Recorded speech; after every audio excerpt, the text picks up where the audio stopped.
Okay, we're good.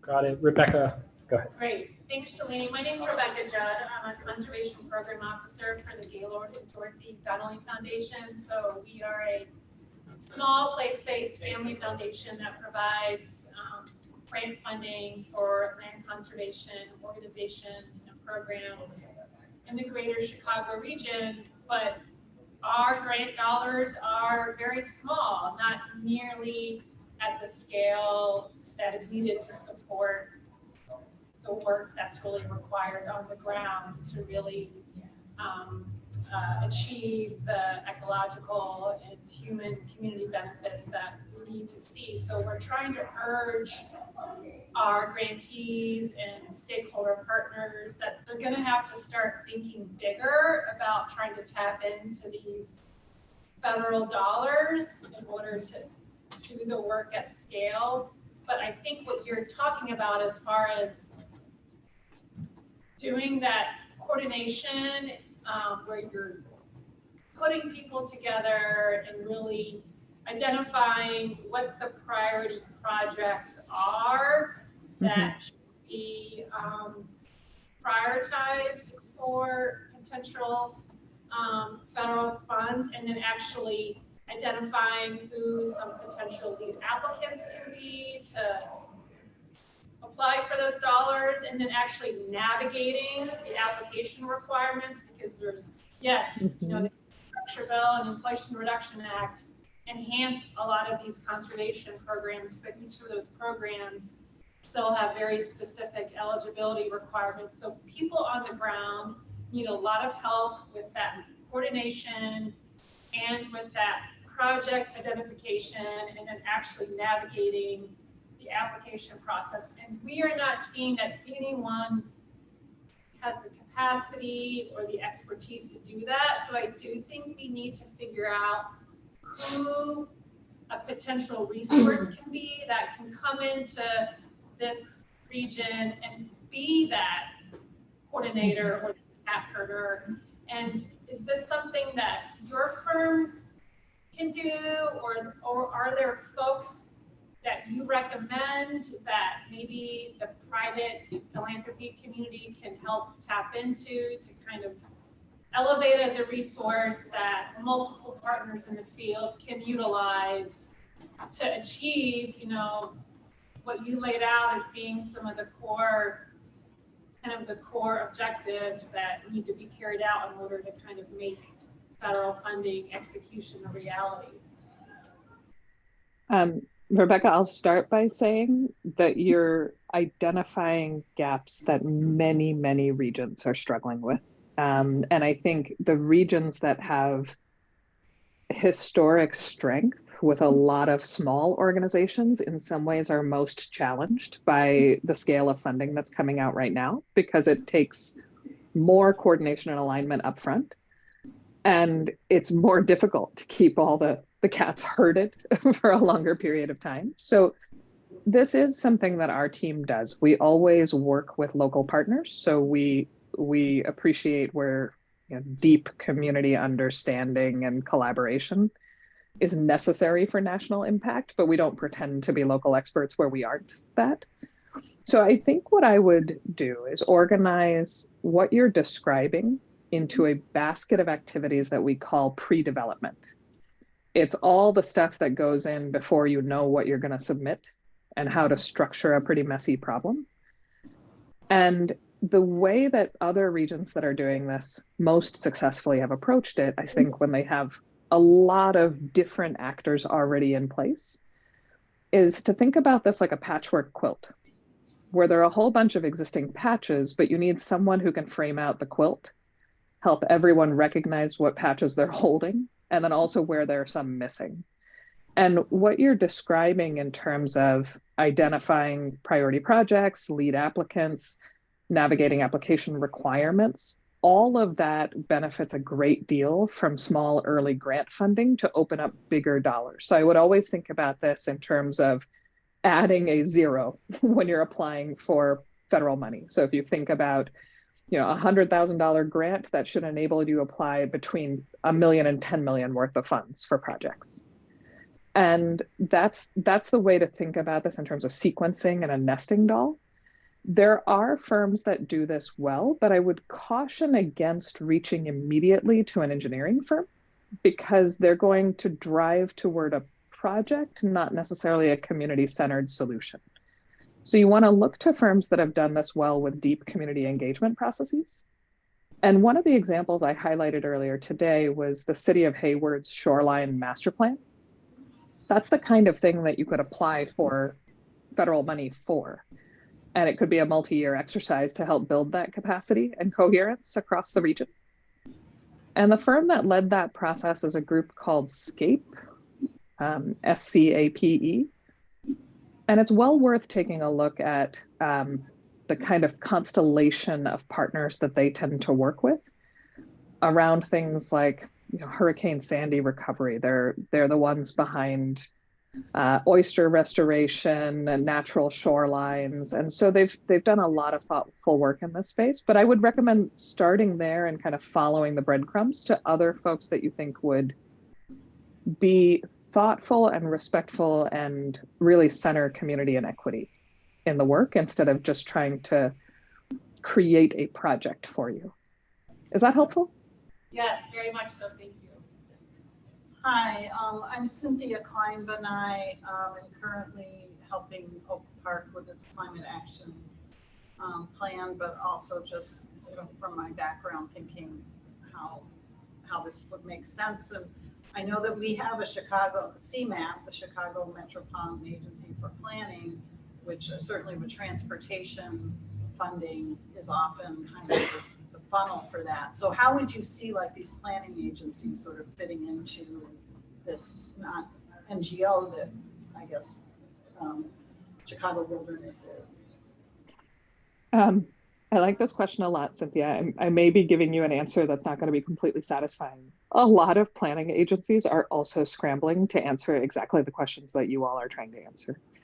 And it's not clear who leads and who follows for some of these things because some of the programs are brand new. So I'll go back to that Department of Transportation example. The PROTECT program is well worth the conservation community's time to take a look at.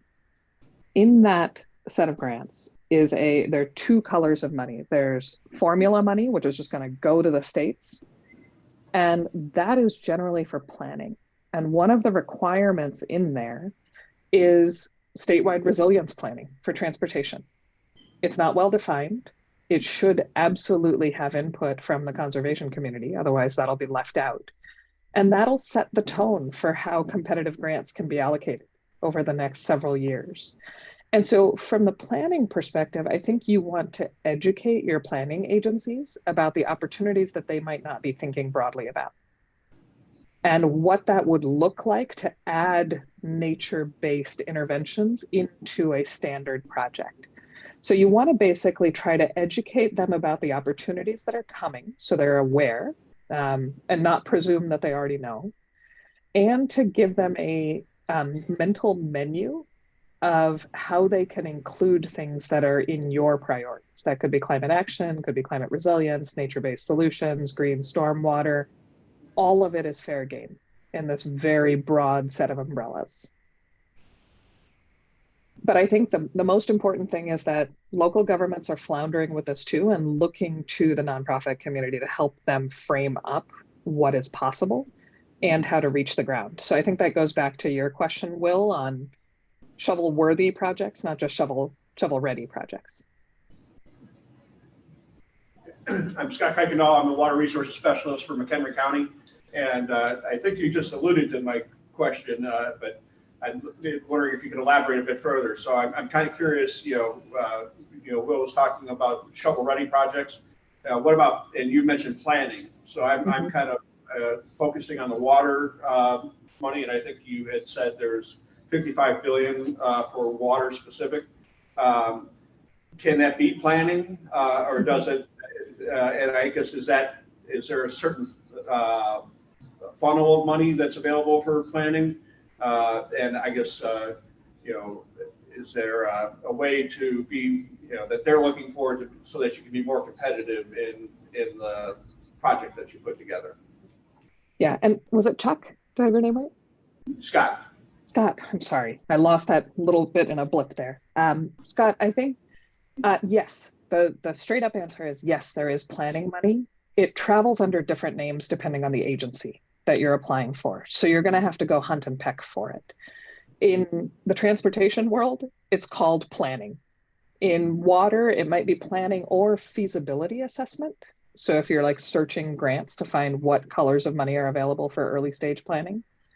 And I think it varies a little bit depending on whether you're looking at grants or loans. So if you're looking at state revolving loan fund money, you will find, phase one feasibility assessment, planning funds available, but you have to have a line of sight on what you're planning for. So it's a little bit of like needing job experience to get your first job in the water money space. And that's especially true for loan funds versus grant funds. So the grant funds in that case will be significantly smaller and the loan funds will be more focused on implementation.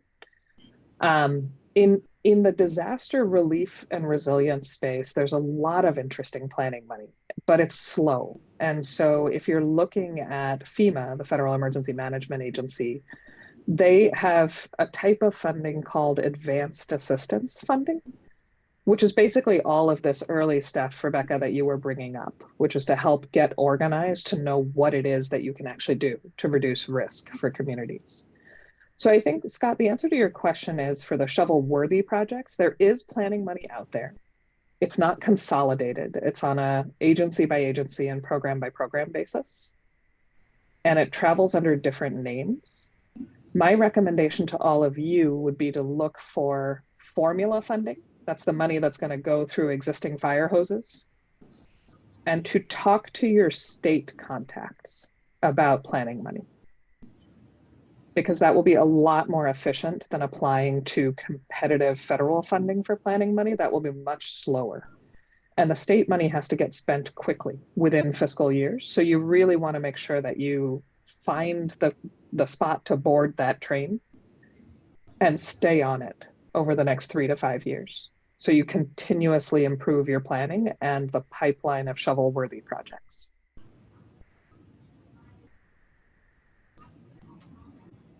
John, it's the statewide partner. Do you have anything that you want to add? No, just Shalini, can you talk a little bit about the colors of money? Can you do a bit of an overview there of ARPA, EJA, and then the IRA? Yeah, so think about this as four sets of breadcrumbs, right? We started with the CARES Act, which were largely stimulus funds and COVID relief funds. ARPA was the American Rescue Plan Act, which followed in 2021.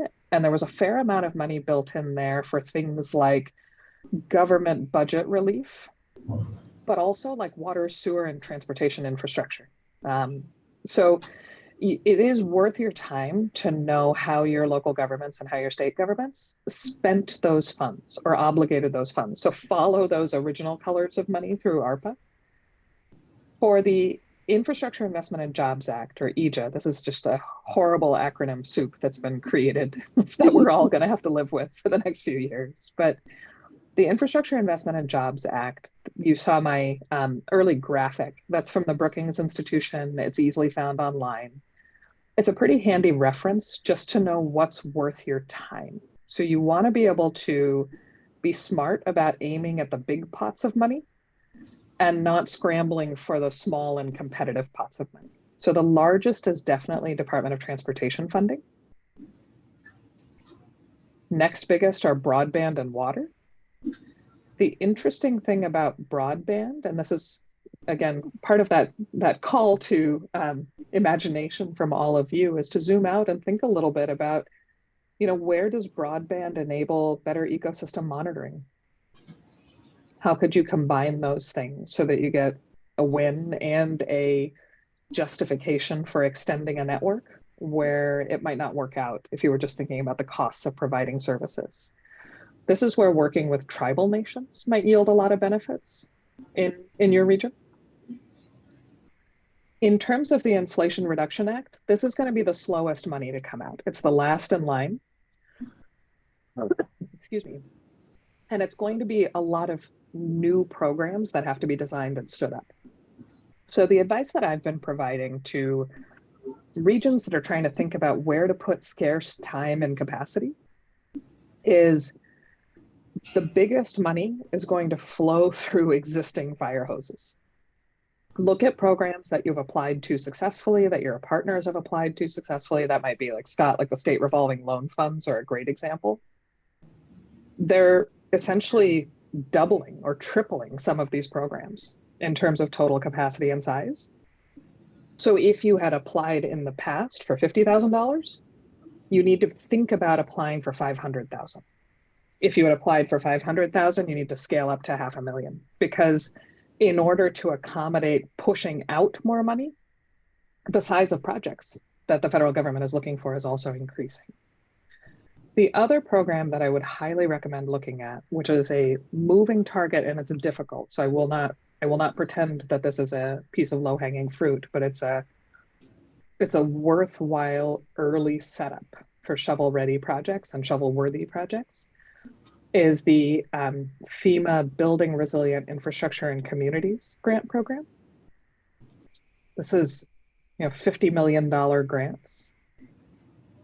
And I think for the folks in the conservation community who are doing things that can reduce, for example, flood risk or storm damages, this program is worth keeping your eye on, and also getting your ducks in a row for data. So going back, Rebecca, to your, how do you get organized to apply? Some of the harder and larger money to apply for requires benefit cost estimations for different types of projects. And nature-based solutions are harder to do those for, to meet the compliance requirements. So you have to start early. But my framing on the colors of money is both by sector and also by speed. And I think conservation can realistically have a place in every single color of money that every agency is putting out right now. You just have to be creative about how you frame it. Did that answer the question? Scott? Yeah, this is Scott again. I just wonder, if we're adding zeros, the first thing that comes to my mind is expanding the scale and finding partners. I have to assume that if we have developed partnerships and approach something at a greater scale, that actually then improves our competitiveness. They're typically looking for those types of partnerships in grants and other programs today. Is that correct? 100%. And Scott, where you can stretch to multi-benefit projects, you have to be careful on this one because you don't want to trip into something that's not allowed. So I won't recommend it in a blanket way. But for example, if you're scaling up a watershed management program that's going to reduce downstream flood risk in some communities. I am fully making things up at this point, but let's go with it as a hypothetical. You may want to also look at which supply chains, which companies are being disrupted by river flooding, and see if you can build those types of partnerships. Think about leveraged funding. One thing I have not said yet, which is incredibly important in the partnership space, is also understanding who is already putting money out there that could count toward federal funding match requirements. Because some of these grants require up to a 50% match. Some of them land around the 30% range. If you're applying for small communities, it might be a little lower, but it's non-trivial, especially because we're talking about larger projects. So it's worth thinking about that right out of the gates. So a resounding yes, Scott. Definitely bigger and more cohesive will get you better results in applying for these funds. Shalini, that some of that match needs to come from like state and local governments, right? It doesn't have to. It can come from a lot of different sources. So for example, I'm in the San Diego region and we've done some work with local fishermen, and the match came from a fishing cooperative for a USDA project. So it just has to be a non-federal match. So you can't use yet, they're trying to work on this, but you can't use one federal agency to offset the match for another federal agency. But if it passes through a state, that's partly why I said look back for your ARPA money, because a lot of that can count for a match if it's passed through the state and it's in a different sector. So you really want to track who's spending what already and how you can build on that and count it. Shalini, as a follow-up to Scott's last question, one of the things when Brandon and I repeat that at a zero advice of yours, one of the things we hear immediately is the capacity challenge of not just finding the part externally, but scaling up internally. Do you have any advice for agencies or nonprofits sort of in addressing that question? Yeah, I wish I had a solution. The advice I would give is to play to your existing strengths and look for who in your region has successfully applied for and managed these colors of money in the past, because that means they've had capacity, whether they have it now. And I think that patchwork quilt metaphor is what I would go back to, is if you find yourself missing a lead applicant, for example, but everybody has got little pieces, then that's where it is really important to talk to a local government and say, can you help us pull this together?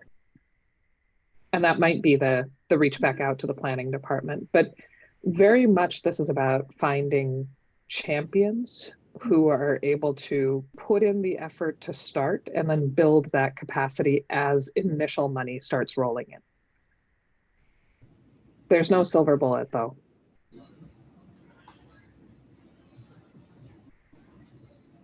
Sorry, this is Scott again. So I'm thinking, I know our Division of Transportation will be pursuing funds, and I'm looking at, kind of trying to leverage green infrastructure into that equation. And if we can make a sound argument that adding green infrastructure to the projects that they'd be pursuing funds for would strengthen their submittal, it seems to me that would give me a larger voice in pushing that forward. And they would also have the funding. I'm not going to have funding to do any type of matching in my department. You got it. Transportation, that they're going to be pursuing this 100%. And so it seems to me that this is an opportunity to leverage, the fact that green infrastructure and resilience would improve their submittal. So I guess, do you have any language that we should be looking at as far as incorporating it in and strengthening my ability to leverage this with our Division of Transportation? Scott, so first of all, 100% yes, I endorse that approach completely. It's absolutely what you should do. Everybody is stretched thin trying to make the most of this money, and that includes local government officials. I would recommend taking a look at a resource that's out there for local governments called the Atlas. It's the-Atlas, and it's a case catalog from other local governments across the country and around the world about where they've done these kinds of integrated projects. So you should just be able to word search for the kinds of things you're trying to do. If you wanted to do, like out of thin air, let's say wetlands mitigation banking or green stormwater infrastructure, you can search for that plus transportation and see where the transportation agencies have been playing. The second thing I would recommend is to really pay attention to the timeframes, because if you know your own process, right, you know where you had to start 6 months before the RFP came out to be prepared to receive the thing. That's also what they're doing. And so if you can find a counterpart and ask them with a great deal of openness, hey, how can I help build the plug for the resilience socket or the green socket that you need? What information do you need? When do you need it? What form is it useful in? Is it useful for me to pull things out of our capital plan so you can see what you can co-fund? Do you need new stuff? So I think you need to find a person who can be your contact on the other side in transportation that you can start lobbing things over to and then refining over time. When they're like, hey, this project doesn't quite fit because it's outside of this project area that you might not have known about. That's where you want to really reach for stuff. And once you've established that relationship of like, we're helping you create a stronger proposal and not slowing you down, that I've seen really successfully create the space for new ideas together, where you could say, okay, let's talk about how green stormwater can help you with managing heat and your light rail or train tracks buckling in the hottest days of summer. Let's put together something new together. But I would start with that existing plug and socket relationship. And the thing that's most important is making sure that you're not a delay or an extra, but you're an add to what these projects are. Because everybody is really kind of crushed by the amount of money and all the competitive programs, all the new competitive programs that are being created.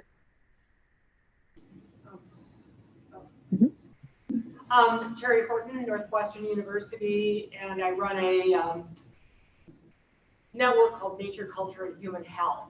And we work in the public health and planetary health space. And so the interest is what we're trying to do is bring together environmental justice, conservation, and public health in a synergy. And the one agency I haven't heard discussed here is essentially Health and Human Services. And how can you think about folding, or are you aware of space for Health and Human Services or any public health aspect of this money? This is such a good question. I am aware of opportunities for health-related funding, but almost none of them are coming through HHS. So one of the reasons I wouldn't look to health funding directly for the next 2 to 3 years is just because of how strained the system is with COVID response.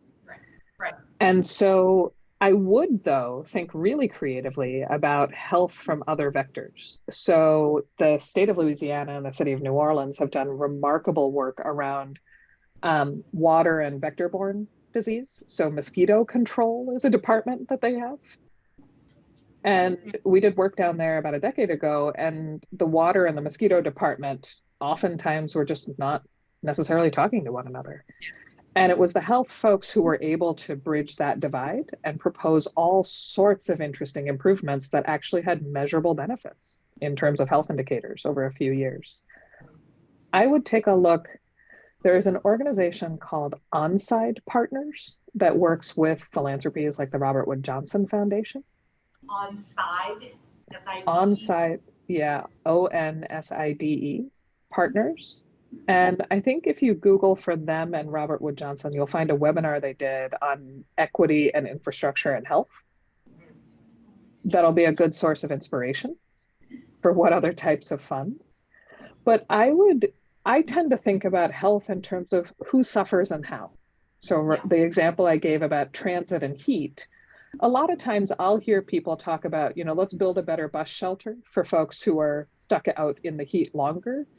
And I find that sort of infuriating. It's like putting a Band-Aid on a problem. And that should be a motivation for saying, how do we make sure that the buses and trains come more often when it's hotter out, not less often? And so that's where the work that my team does is we'll go into a transit authority and say, are you aware that you're losing money every time it's more than 90 degrees for 3 days in a row? Because your insurance company is telling you to run fewer trains and run them more slowly to avoid derailments. Or your workers' comp policy won't allow you to have folks out there for maintenance. And who suffers are people like, my grandmother. It's the elderly, it's transit-dependent workers, but we can't put the burden on them. So I tend to ask 2 questions in parallel, which is who suffers and who loses money. And if you stay focused on serving who suffers, but you partner with who loses money, then you get to do both. Yeah. And the health space is often where those questions are the most revealing. Like who ends up in the emergency room? When are emergency rooms most crowded? So I wouldn't worry too much about the source of the funds. Like I wouldn't look for HHS money, but I would package health under resilience for the way a lot of these funds are being directed. And start asking really basic questions so you build the health version of Scott's water plug-in socket with the right partners in the region. But I love the question. That was great. Please. I was actually going to speak a little bit to Scott's question. I'm with the Northwestern Indiana Regional Planning Commission, and we're an FPO. And a couple of years ago, we did start we passed a policy that green infrastructure needed to be incorporated into our transportation projects. And then people were giving us dumb projects. So last year we did guidelines on kind of bright green in the right tree, right places concept, but specifically for linear road type projects in Northwest Indiana. And I think that's on our website. I can give people a card. So it's not engineering, but it's like, oh, what do I want to do? What's my road project? What green infrastructure goes there or might work there? What are my goals? Are they shade? Are they water? Are they, so we have a kind of a guideline out for there, and we also, I fought a long time to get the environmental categories under transportation alternatives. There's stormwater, there's vegetation right away. There's a lot of environmental projects in there that nobody ever funded in our region. I finally get to put them out there and nobody ever applies. So I'm going to focus the protect money on that plan for applying for the environmental categories in here. It's not a ton of money, but it, get some stuff teed up. So anyway, I can give you a card if you want to look at our website for that transportation green infrastructure thing that we did. And I don't know if CMAP is doing anything else like that, but maybe you can ask them too. Hey, NERC's, we do this all the time. CMAP does this, why can't you? CMAP NERC's is doing that, why can't you?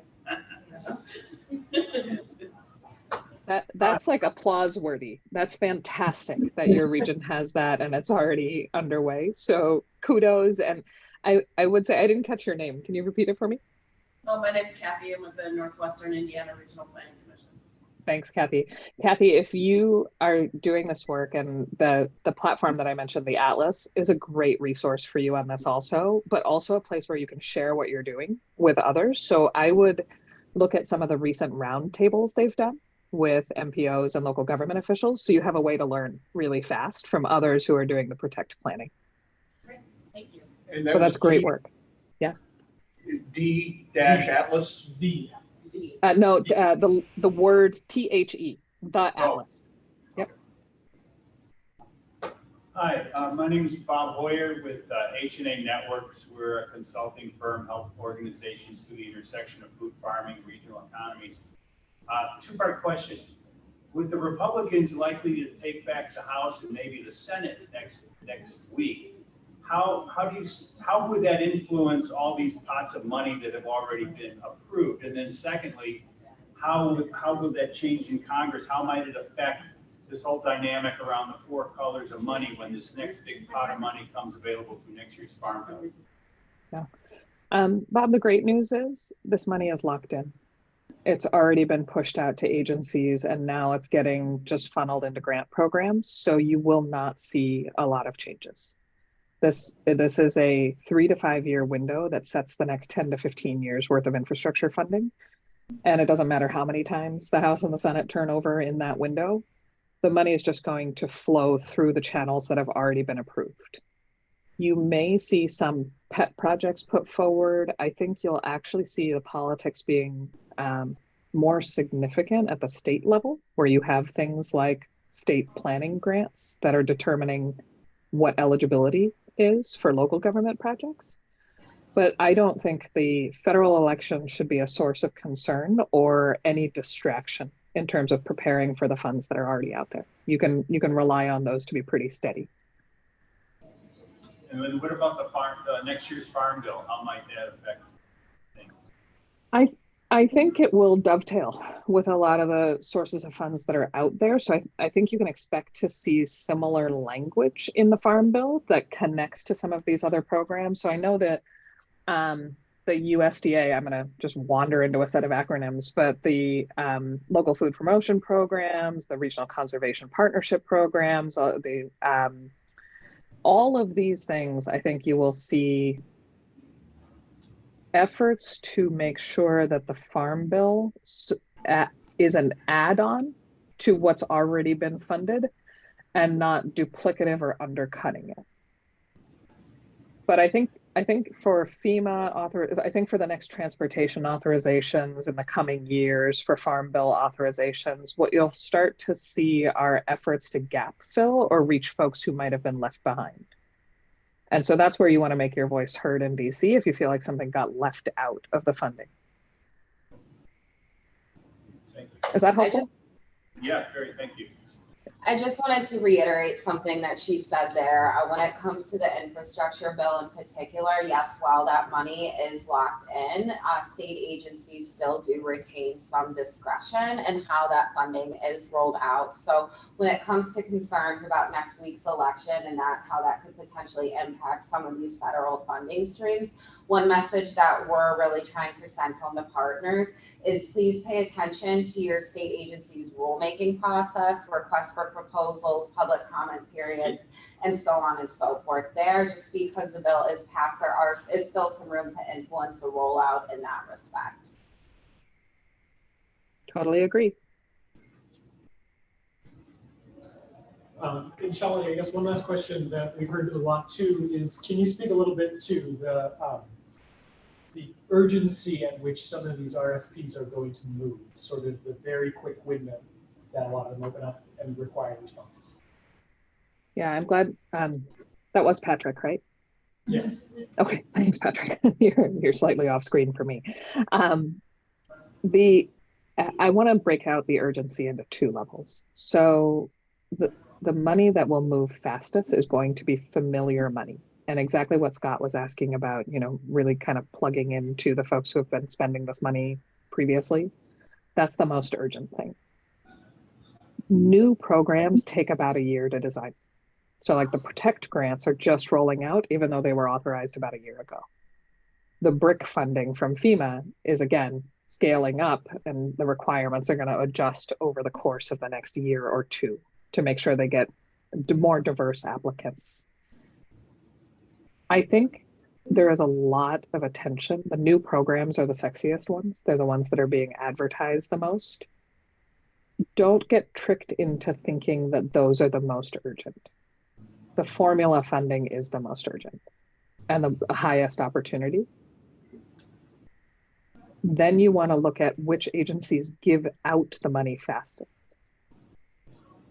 Transportation is generally quick. Water is pretty efficient depending on your state revolving loan fund programs. FEMA is notoriously slow.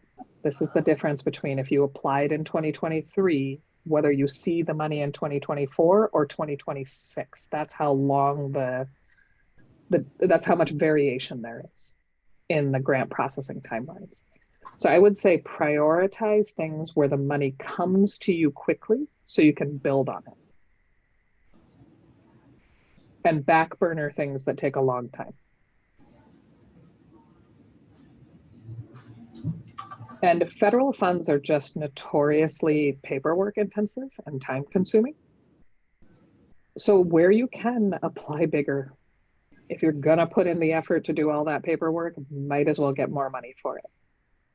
So I wouldn't waste your time on really tiny, teeny things for federal funding. I would look for state allocations or local government funding for that.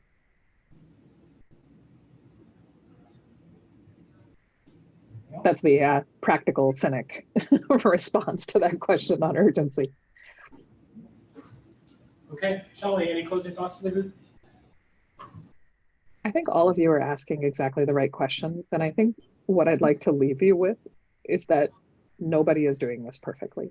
Every region is struggling, and all of you have an enormous advantage having these alliances and coalitions that you've built up over many years. And even if you feel like you don't have it together, you have the web to be able to build these things around, and it will take work. But there is, I think you should see what you've built here in the conversations you're having as an advantage, not a disadvantage, to being able to do bigger and better things over the next 3 to 5 years. So I will say I loved all your questions. Thanks for taking the time to listen, and I wish you all the very best of luck and hope you get boatloads of money for conservation in the region.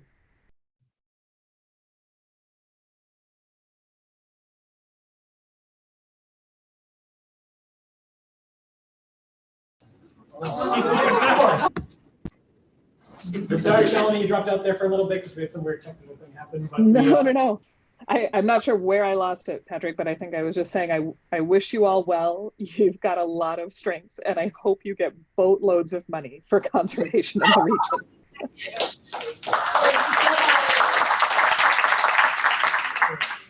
Thanks a million, Shalini. I'll text you after this. Thank you.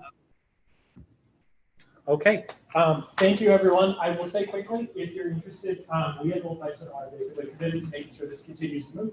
We work with nonprofit organizations, we work with local agencies. If you're interested in continuing this conversation, please take my card. We don't know what that's gonna look like yet, but we wanna make sure that the Chicago region gets this money and gets our activity. So if you're interested in continuing, we're happy to keep that conversation going. I'm sorry, who are you? Oh, I'm sorry, it took me a second to. You had a vague look of familiarity. Just real quick, oh yeah. Somebody we train, Don't worry.